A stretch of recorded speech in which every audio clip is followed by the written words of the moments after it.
And you are now live. Thank you, Aisha. Welcome, everyone. You. Thank you. Welcome, everyone, to this evening's FBS chat. Our special guest, Anne-Marie from Denmark.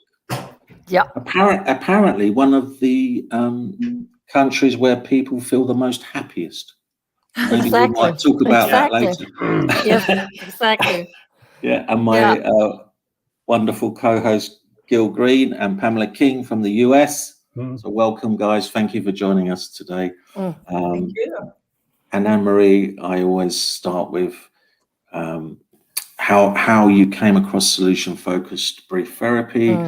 What was it about that? What was that light bulb moment that you thought, wow, this could actually work for me? So when did you first come across the approach, Anne-Marie? Yeah, I think it was about 2001 or 2, maybe. I was, that was actually a part of my training as a family therapist, systemic a family therapist. And one of the kind of themes we were introduced to the narrative and the solution focused approach. And the teacher was Harry Coleman from Malmö in Sweden. And those of you who have met Harry knows that he makes a kind of an impression on you. And so he did on me too. And I was on this course with what turned out to be my Danish soulmate in the solution focus community in Denmark. And we were really high on all this stuff that he was telling about. And I decided to explore that further on during my training as a family therapist. So I got a solution-focused supervision by Harry, and I my master thesis from that training was a solution-focused practice. So, and what really maybe fascinated me was how well it fitted into my beliefs, my way of being present in life. You know, I'm educated as a social worker from the 90s, and I've been working with families from the mid 90s. So I have been into counseling and the child abuse, and was always a bit struggling with the views that was on client and the families, and meeting Harriet and hearing him just talk about how the assumptions and the beliefs from the solution focused approach that actually fits to my values and the way that I was raised. And so it was quite easy. Some of it was, well, bits of this I've always tried to practice, and I've always done bits of that as well. So, and then it's history. Rest of it is history, because I've been on that journey ever since. The first couple of years with Harry and his diploma course, and then we're in Denmark. Actually, the solution focused approach not that widely spread that in UK or in other parts of our neighbor country, Sweden. So it was mainly into the child protection area, the signs of safety, that the solution focused approach were used, and are mainly still used in Denmark. So I have had to explore what's going on in Europe. And that took me into the European conferences and a large network in Europe.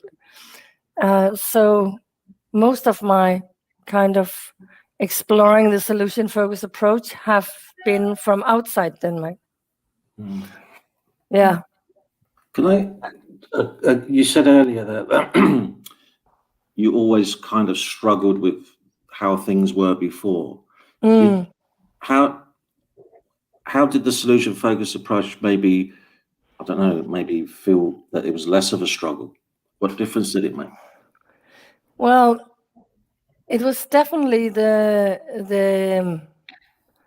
presuppositions, the assumption about other people, about how changes are created, or how we think about changes, how we can kind of put ourselves aside or in the background, and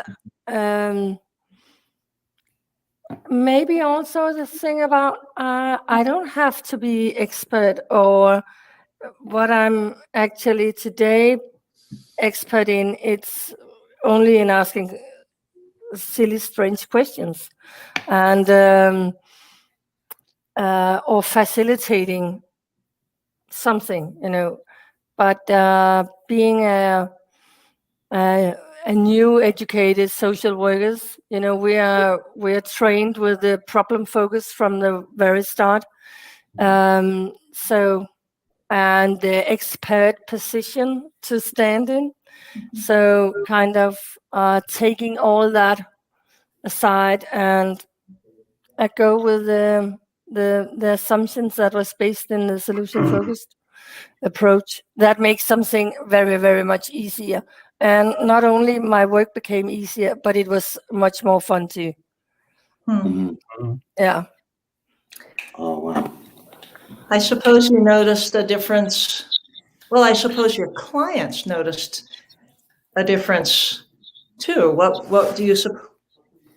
Yeah. You notice them noticing? Yeah. Oh, well, that's actually, I have to, think back. What did they notice about this difference? I think it was just the work. I don't talk nowadays. I don't talk about that I'm doing a therapy or coaching, or I'm having conversations with people about the changes they want in life. That's so simple. So I don't define my practice any other way than this. But however, systems define my practice, or other people define sometimes your practice too, right? So I think they will say that in those coaching sessions or those family therapy sessions, that they were much more fun, and the family would see themselves as being definitely more uplighted, more resourceful, more competent, and I'm sure about that. I recall we had this group of kids that was all from divorced families and was struggling with those challenges related to that. And that group sessions were just much more fun. And it was, that really made a difference also to the parents for those kids. So there's a lot of moments where looking back, I can see, and I also started doing other things. I wasn't just so focused on, I can have this type of conversations, and then I have some paperwork, and then I have some meetings that I need to facilitate. But there was this the land of possibilities, actually, and I could do that at that time because I was in a work context where there was a lot of flexibility, and we could work with the local community, as long with parenting groups and the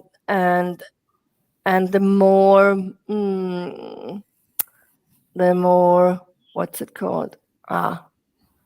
The child the kids that was in foster care. So we have different levels to work within, and that just gave a lot of possibilities. that actually, I think it was a much better social work that we were able to do. Because we could have another connection with the families and the parents, not so problem focused. Yeah. So, Anne-Marie, in addition to clients and yourself finding solution focused more fun compared to problem focused, what other differences did you notice in terms of how clients responded to solution focused versus or compared to a problem focused? And what differences did you notice in yourself?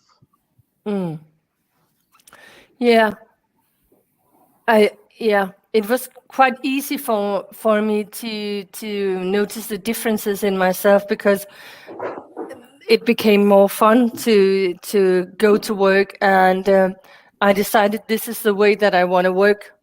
It's not possible to unlearn or unknow in a way this how to work solution focused. So it's like, oh, I'm caught in this this kind of community, or in this approach, or in these assumptions, and they fit me so well. So that's turned into be a way of living rather than a way of working. Standing on the solution focus assumptions and beliefs, and that's kind of made me take some decisions during my work life that I, for instance, that I decided to become an independent social worker in 2009, and been being able to have flexibility and to choose among types of jobs and tasks, and so a wide range of flexibility. And I think the family that I have worked with will have noticed this flexibility. So it's also, I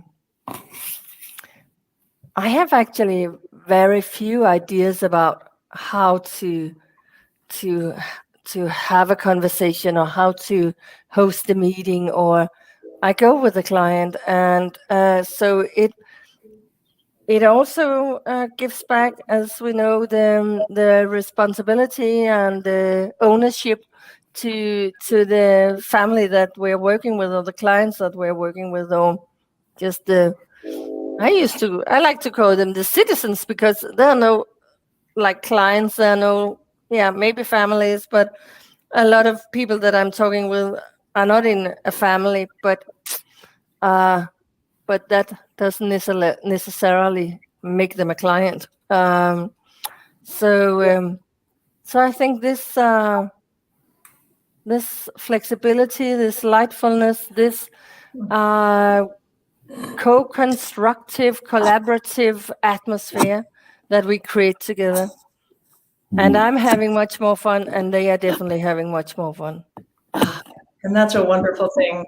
When I first met you in Vienna, we were having fun because it was on the dance floor, and well, fun is a good thing. Yeah, dancing is You've been at this quite a while, and so I wonder, what should we ask you? What would you like to talk about and share with us now about solution focus? Yes. What kind of what I'm thinking about these, not days, but these years, months, is and what have also had an impact on the design for the upcoming European conference, the EBTA conference in Denmark. That's all this how to put it, all these ideas about where the solution focus approach going. ideas about. I've been interested in firstly, we have Mark McCurko's recent book about the solution focused practice, but all the ideas about what do we need to see included in the practice in order to say or define this is solution focused practice. Mm. So I think that's really interesting to talk about. What in the future do we need to see practitioners practice in order to look at them and say they are practicing solution focus from the solution focus approach? Because there's the number of variations are spreading widely. Mm-hmm. Yeah. I'm curious, Anne-Marie, because obviously in the UK, a social worker is viewed in a certain light. They're going to come, they're going to take my children, they're going to do X, Y, and Z. And I think it's I don't know how difficult it is to balance, because the role of the social worker is to protect children from harm. Yeah. You know, and yeah.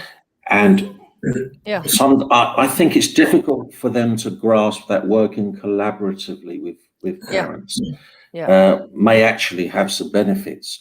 I mean, so what would you say to these social workers who have I guess they have a remit to say, right, I need to know these children are safe. I need to see this family doing X, Y, Z. Yes. How do you work collaboratively with that when you've also got this position of being someone that can actually take them away? It's a difficult one, I think. It is, and I think there's two answers into it. First, I want to say, when I train, I talk a lot about contexts, because I think the way that we are capable of practicing solution focus practice or beliefs are also depending on the context we are within. So sometimes we are working in a context where we might not be able to work also from the solution focus approach or mindset 100%, because we have some laws, some regulations that are setting the context for what's possible. You know, how much can we give back the parents the expert role, or the responsibility, or for the next steps, in order that we are within the system and that are meant to take care of children. So I think I almost always talk about the context that we're working within, and there's a certain context within a child protection area, but that's definitely the same when I'm also working or supervision, giving supervision to a team that's working with vulnerable adults that have diagnosis and can't live in their own flat, or need to have some support and help in the during the day with structuring their everyday life and so on. And there's the same issue about the context going on, because there are some people that are in the position that they can, you know, decide, does this client need to have 5 hours of mentoring or social support or per week, or 10 hours, or so we are, when we're working in the community, in the municipality and with the laws, we are in the laws will regulate the context that we're working within. So I think context is to look into the context is one part of it. The other part, I think, is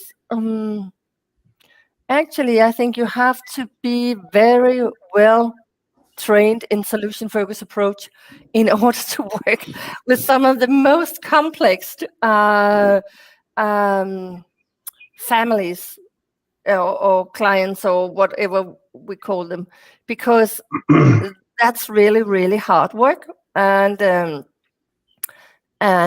I discovered that it's a lot of the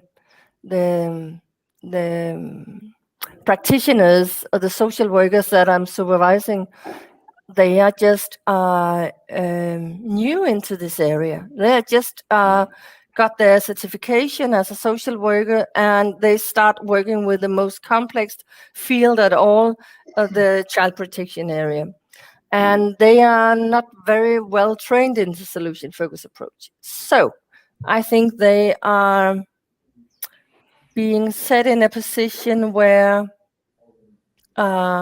it's what's it called? It's meant to go wrong in a way. The collaboration are meant to go wrong because they are not sufficient trained. Like an example for that would be, they can have a meeting with a parent, a family, and the social worker can ask, so what are your best hopes from our meeting? And the mother and father will ask, well, that you can understand that we need to have our kids home from foster care. And the social worker can go like, well, that's not possible. End of solution focused work. We do as we always do, because we can't, I don't know how to handle this kind of answer to the best hopes question. So, but there's a lot of further work to discover in this, because it might not be that they want, every parent want to have their home by them, the kids by themselves, but there's another part of the best hopes questions that maybe goes in a direction like, I want to be a competent parent again, or I want to feel glad or happy or whatever again. So then we're working towards another goal, or then having the kids home, we're working towards how can you feel as a competent parent again in this setting, in this context that your kids are placed in a foster care.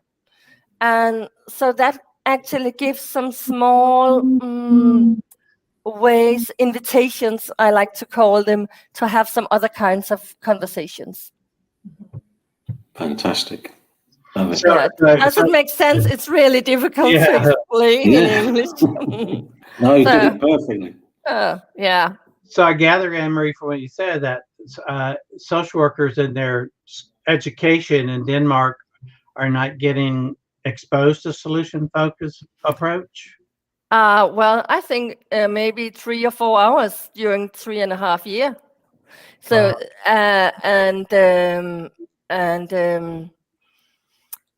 it's very, very little. I've been invited to the education, the school, or what's it called? But that's 1.5 hour on the first year. So, I can do whatever you can do on 1.5 hour, talk about the solution focused approach. So, I would just be a little bit pleased if I can feed the curiosity about how can I get to know this even more, or what's the possibilities in it, so I can some seeds that I might be able to put on them. So this is very, very it's very little or not that it's both. It's about not knowing the possibilities within the solution focused approach, or standing on the mindset and the options that becomes possible. And then there's also, you know, when the postmodern wind was blowing, it was the narrative approach that was falling down on Denmark. So we have a huge community of narrative practitioners,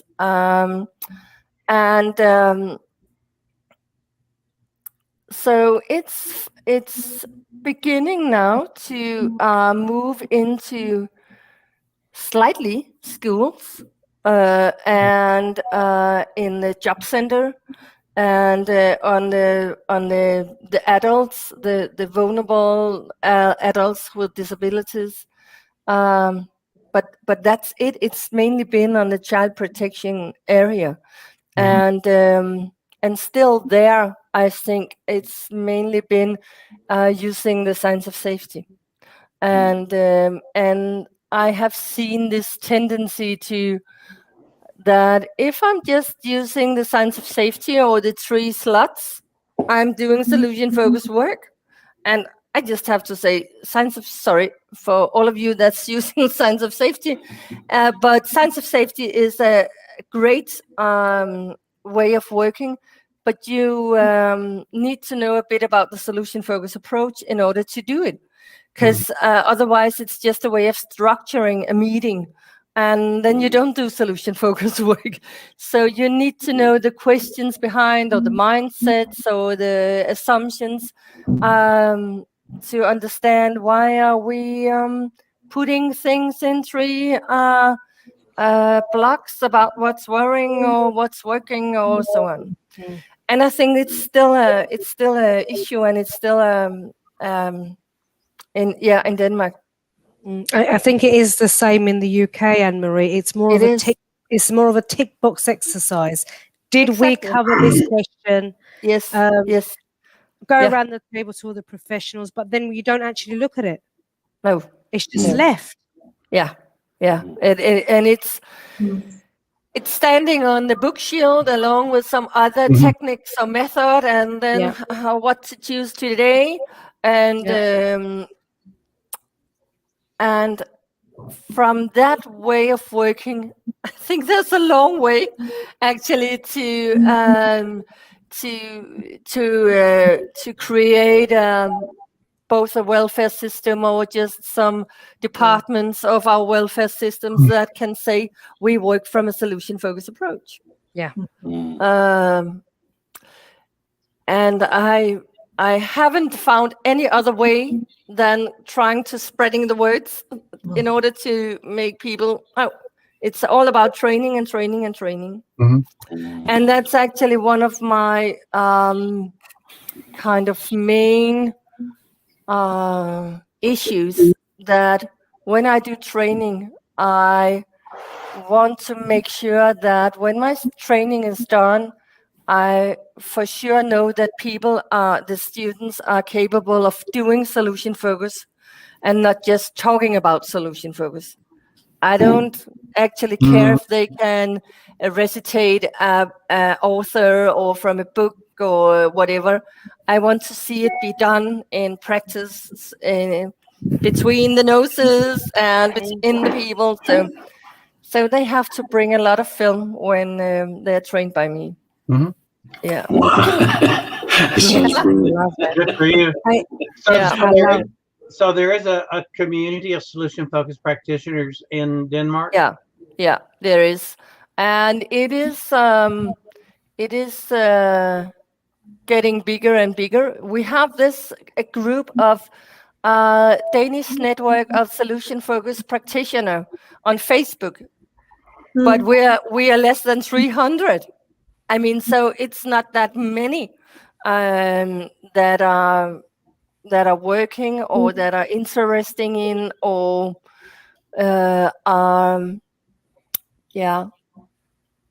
there is a community, and there are about I think there are about, we might be 10 practitioners that do training in Denmark, and I mean that do training of high quality. That's what it's about, you know. I'm sorry to say to the rest of you. I'm sorry. Yeah, I'm so glad you're on the job of training people in Denmark and beyond in solution focus. Yeah. Yeah. But it's about the doing, actually. Yeah. It's about doing solution focus work rather than anything else. And it takes time to be able to do that. And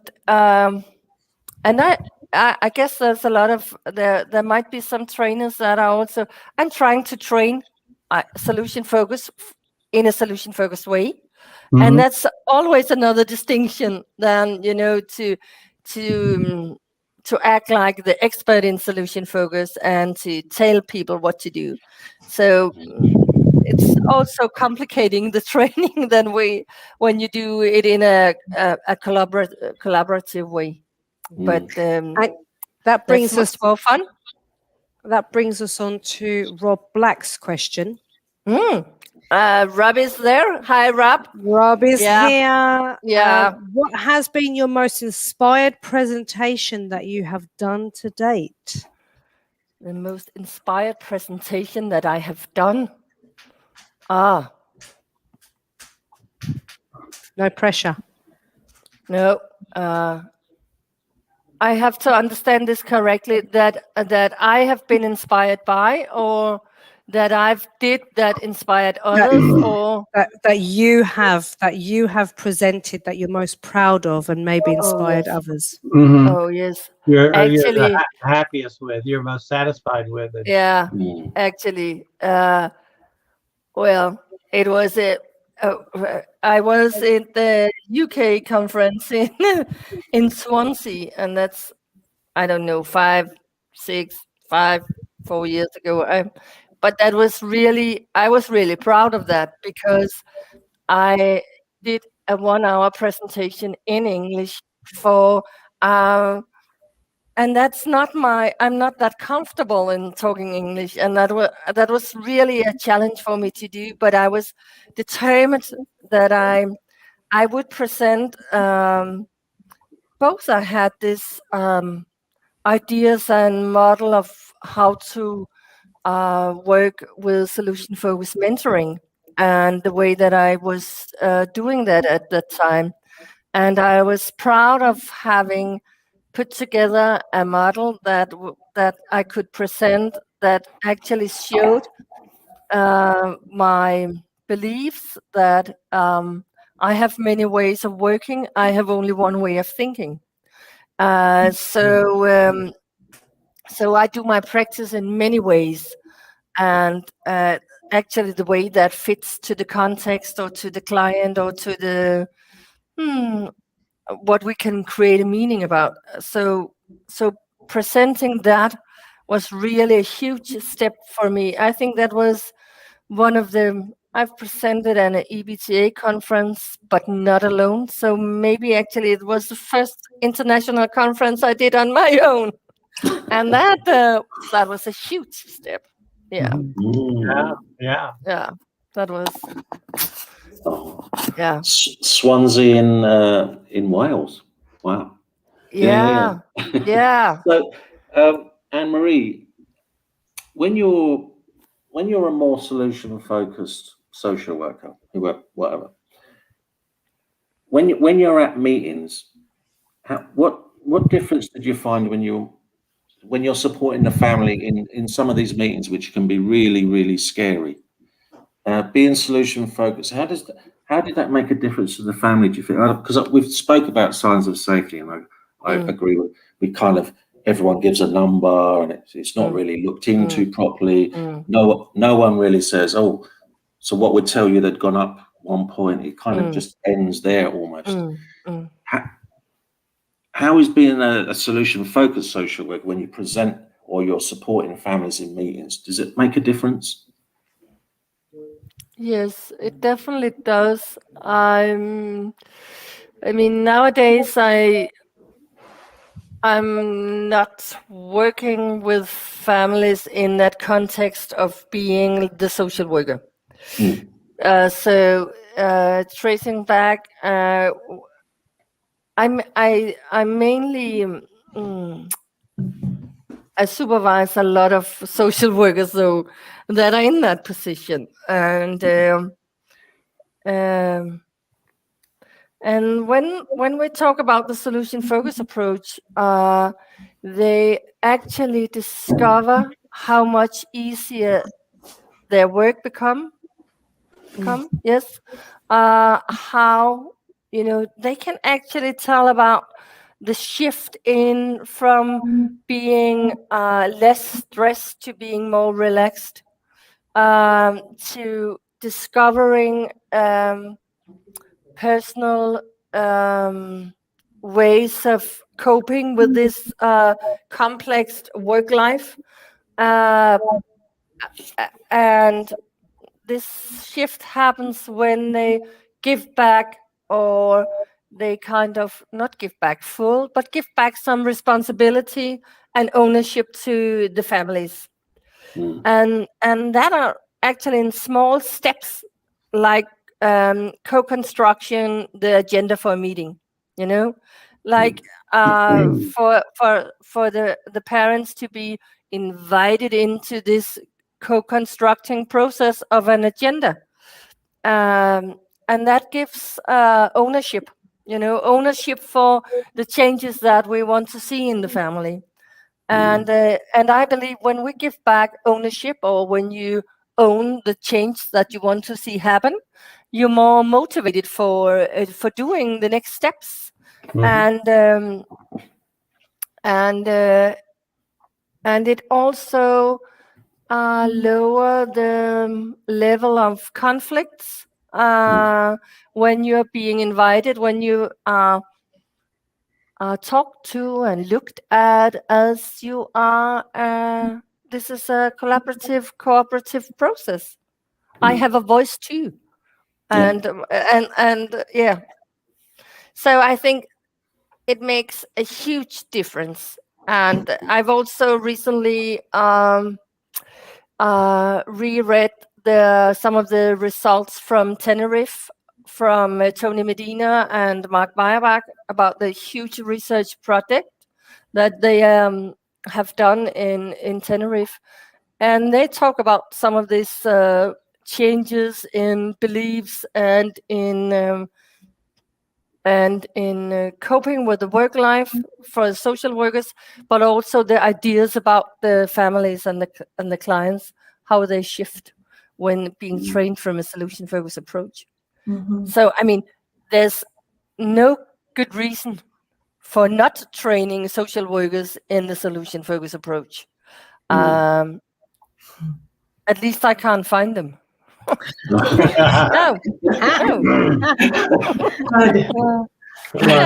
I love it. Yeah, love that.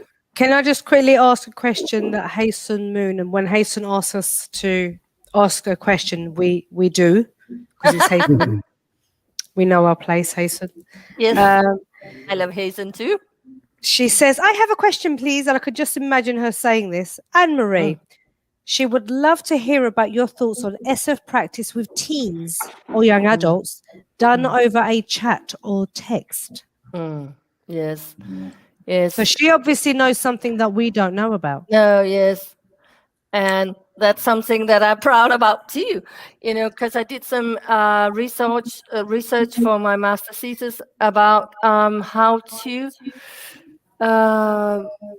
work with text messages, how to make changes in a text message dialogue. And I think there's so many possibilities with using text messages. I've done research on the language, not the emojis, because that's a whole chapter of itself when you include emojis into this way of these types of dialogues.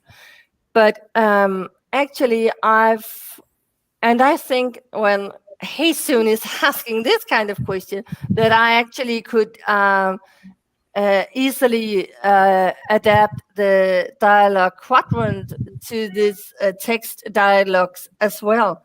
So my respond to the message, are they going in the direction, in the preferred future direction, or the successful past? Or so I'm pretty much doing the same when I'm texting teens or adults that I do in face-to-face conversations.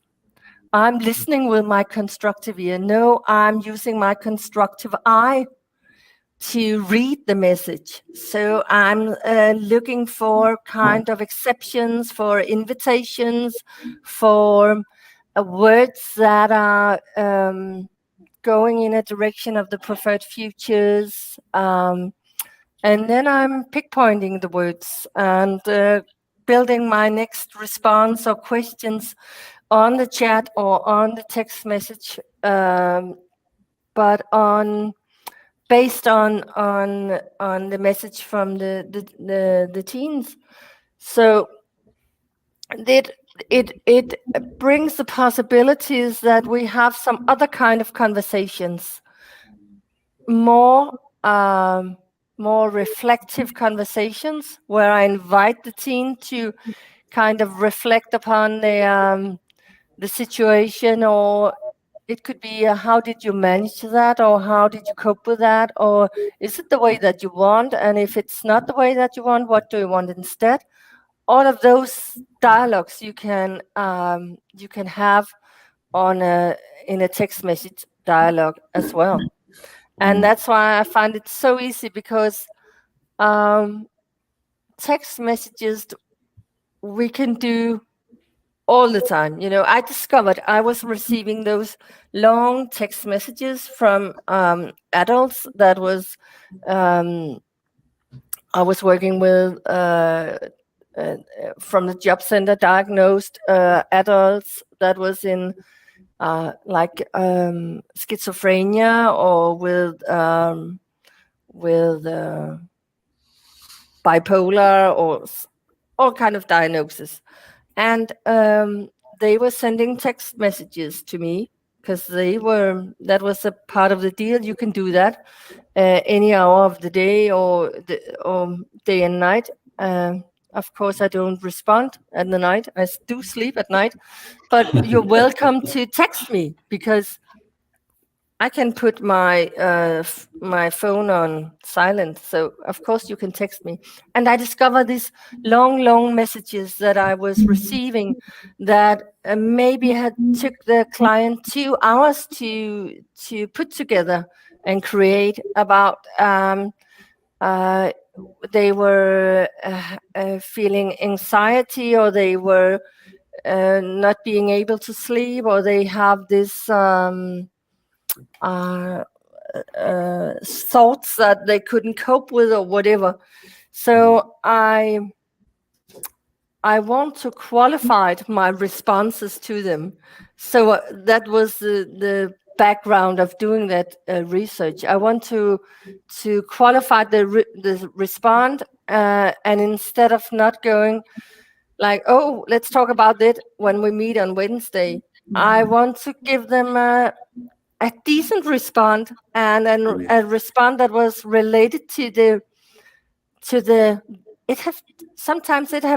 they said to me, I was 2 hours in formulating this text message to you, and I wrote and I deleted and I wrote again and I deleted again, and I was, oh wow, that's really hard work that you're doing in order to trying to tell me something. So if I just should respond in 10 seconds, this is not going to fit. I have to do better than that. So I have to really give them a more qualified answer. And then I discovered, when I kind of defragment, is it, you would say that? When I defragment the message into different parts, I discovered here are words that I can delete, here are words that I can I can reduce, and here are words that I can, is it called merge? Is that the right word? Yeah. So that provided we with a whole new field of practice, a whole new way of collaborating with the client. And I also discovered that they, as we know, when we are taking time to respond in a qualified way, sometimes they have solved the problem themselves, or they have coped with the situation, and then it was possible to get back to the client next day and, oh well, now I know you. There have been 6 hours since you sent me this message, and I assume that you have dealt with this anxiety issues that was going on during the night. How did you do that? And then I was into a whole other field of discovering how they were coping or how they were dealing, and looking at the resources and the competences that emerge from those kind of conversations. But it was all on text messages. So for me, there's a huge resource in looking into chats and text messages. That's coming from them. And so many people perhaps in that teen's life or that young adult's life is like, put your phone away and go to bed. Yeah. And you have a completely different response. Yeah. And you honor it. You honor that information. And I really love that you do that listen, select, build piece and respond to the things. And oh my goodness. And then the next time you see them, you have so much more information. I just really love that, Anne-Marie. Yeah, exactly. And they get to know something new about themselves, and they become more competent in their life. Yeah, that's a nice way of working. And I think one of the background materials that I was looking into when I did this research was a huge Danish research on ordinary text messages between teens, and how they actually are much more in several conversations at the same time, both online and offline, and several online conversations at the same time. So they are actually coping much more with this way of interacting with each other. So it also invites me into, okay, I can be part of this. I can do that too, with them. Yeah. And to do that, they have to really be motivated, working very hard to be communicating not just with you but other people. Yeah. So it really shows a real commitment on their part. They're willing to work on the situation. Exactly. I would imagine you said they would say that they might spend 2 hours getting the text message written that they want to send to you, and you pointed out that you want to honor that as well. You don't want to just send them a one-sentence response. Can you say a little bit more about how you balance that? Because you can't. I can't imagine you have 2 hours to spend to respond to each person. No. And of course, it was not all of the people. I was at that time I did the research. I was having 4 or 5 employees in my company, and we were all working from this mentoring model, and we were integrating what we call the digital diary. And a part of this digital diary was this way of working with text messages. And sometimes when we checked in the morning at the office, one could say, I got this message this morning. How would you respond to this? Or so then we have this conversation together that was and it was possible to kind of also be more quality, give more quality into this listen, select, build, because we were sitting 3 or 4 people that was listening and selecting and building and talking about, how come you want to build on this, and you want to select that part of the conversation. You can do this instead. So actually, I think we were playing the team better by doing this process and paying attention to the many ways of responding to those messages, as well as you find a lot of ways to respond in face-to-face conversations. When you look at yourself on tape, then you discover, oh, well, there was an invitation and I didn't pick that, or I picked that, but not this one. How come? And you find that when you look at yourself in tapes. And when you're several people looking at text messages, you discover the same process. Was that an answer to your question, Joe? I don't know. Well, I was going to say, Anne-Marie. Yeah, sometimes when we get texts from parents quite often, and I do sit there finding myself, I have to make this right, because once I've written that down, I can't take that back. Do you know what I mean?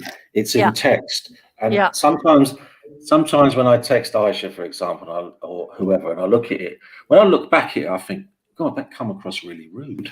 Or that come across really...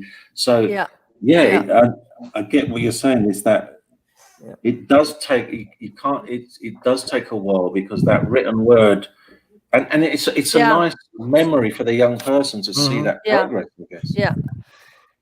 And I think it goes the same with the written word as the spoken word. When it's out, you can't take it back. So actually, we all have to what's it called? We all have to try to do better, in how we, because the words, the language is all we have. So we have to keep trying to do better when we talk to each other. And that's the same when we're texting each other. And said that, I also believe that it's never too late.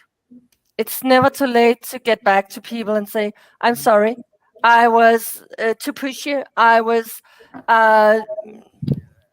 I'm sorry, I was impolite, or I did say that was, yes, it's never too late to say I'm sorry, or I could have done better, or kind of being curious in how have my actions affected others. It's never too late. It's never too late.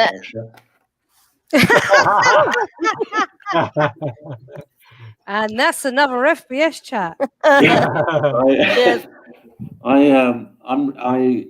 Because I know we spoke earlier about how you were a social worker in the system, and then you decided to be an independent social worker. Yeah. You left that system, and I guess a lot of your hopes have been realised. When you left the system, what were you hoping to achieve? So what have you already done? But what would you like to do next? Yeah, that's a big question. Well, actually, I was trying to create a work life that gave me the freedom to choose and some flexibility. And that was also because that I have had a period with severe stress. So I knew I had to take better care of myself. And that was a way of doing that. But at that time, I had no idea that I was 10 years later standing with the Danish Solution Focused Institute that's providing this 3-year accredited program from IASTI, and that's that's a part that I'm really proud about. That so I'm a bit I can be proud of that. And that's been, and it's still, it's not like it's easy peasy work, because it's not, because it's like I'm the single what's it called, motor that are driving the train uphill, so it's only I, and I have some consultants that I collaborate with, but so I would like in the future to actually, I would love the Danish Solution Focused Institute in the future. My best hope in 10 years would be that we are 4 or 5 in the ownership of the Danish Solution Focused Institute, and people younger than I that would take this further on. I would love that to happen. And of course, I would love the solution focus word being even more spread in Denmark. And I think I've done a lot of different initiatives, and I will keep on doing that, I think, in the next many years too, in other ways. And I also think it's that's fun too. So and fun of discovering new ways of working. I have last year set up a volunteer project where we are 3 solution focus to practitioners that I've trained and that are combining the positive benefits of knitting with the solution focus approach or therapy. So in a group context session, I like to discover new fields for where we can adapt or integrate the solution focus approach. And there's so many benefits of integrating handcrafting and in creating changes, and you can the solution focus approach are very useful in that context too. So what different have it done for you that you have been able to knit all week? What's been different? Yeah. So that's a part of it. Yeah. I'm curious, Anne-Marie, how receptive are the service institutions in Denmark been to solution focus, such as mental, we talked about child protective services, how about mental health or corrections or other institutions? How widely used is solution focused therapy in those institutions? It's really rarely. It's narrative, it's cognitive, it's motivational interviewing, it's kind of some behavioral approaches. So I think there's a big part that are still unknown, or actually I think the solution focus approach are struggling in Denmark with the name, because nobody nowadays will claim that they are not working towards solutions. No one would say that I'm working towards problems. It doesn't make sense. Right. So everybody will claim, well, I'm working solution oriented, solution variations of. I've seen that. I've seen it in the U.S. as well. People. Yeah. Call themselves solution focused, and they're really not. Yeah, exactly. So sorry, can we say bye to Pamela, who needs to go to an appointment? This was marvelous. That was lovely, Pamela.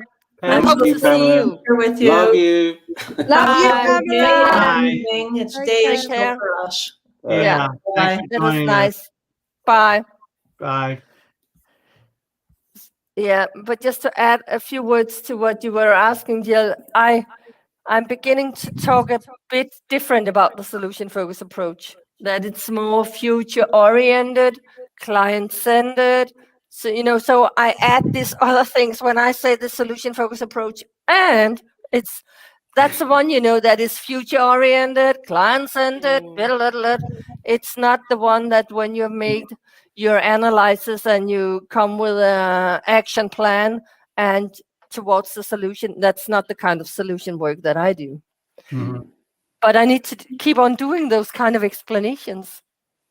So you can't retire then. You still got No way. I think none of us can, because right. there's so much need for the solution focused approach or mindset or way of working and being in the world. Yeah. You are What about, so inspiring. I was just going to I was just going to ask Anne-Marie about the younger people coming through now. Is she inspired by them? Is there? Are we good for the next few years? Have you seen promise? Yeah, signs of progress, you mean? With the younger generation coming through, I guess. Yes, as practitioners. Yes, I think. Well, we have talked a bit about that. Some other practitioners and I in Denmark, and there's some paradoxes into that too, actually, because I think you have to, when you're young, you're new educated, whatever, you're a social worker or teacher or pedagogue or whatever, and then you're open-minded to everything, and then you fit in with the culture, the working culture that you're being included in. And so it's maybe first after 10 years of working that and then there's a solution focused approach, because now I've been around the motivational interviewing, and now my workplace, we have had this course with the cognitive behavior or whatever. So I think some of the students that I see, they are not that young, So yeah, so actually they've been out, they've been practitioners for more than a decade, and then they discover they want this lightness in their work life. They want this joy, because now I work for 10 years and I'm fit up. So I want a bit of all that lightness and that joy and the less stress and the more relaxing. And the solution focused approach can provide that, because that's based in the assumptions that we stand upon. But it takes a while. So I would love to train. Actually, I would love to train on the what's it called? For me, it's kind of the high school, the professions high school, where they educate the social workers and the teachers and the pedagogues. I would love for us to be able to spread the words of solution focused within there. Mhm. Yeah. Well, I'm sure if anyone can, you can. Yeah. So Anne-Marie, why are the Danes the happiest people on earth? Give us that yes. insight. It's definitely not because we're all working solution focused, It's because you haven't visited them. Thank you. I think there's a lot of good questions into that, but that's what the research says, and I think we have this Danish concept of hygge. You heard about the Danish concept of that's a way of coziness, or we call it hygge. And there's this book have been translated into English, The Little Book of Hygge. And hygge is what Danes do together when they're having a relaxing, joyful time in front of the fireplace, or with a beer in the hand, or just a cozy time. And it's actually not translatable into any other language. And I think that's a bit of the answer of why the Danes are the most happiest people. And then we just have a beautiful country. and a very difficult language. But we do have a beautiful country. Yeah. Personally, I like the change of the seasons. It always brings some good moods into.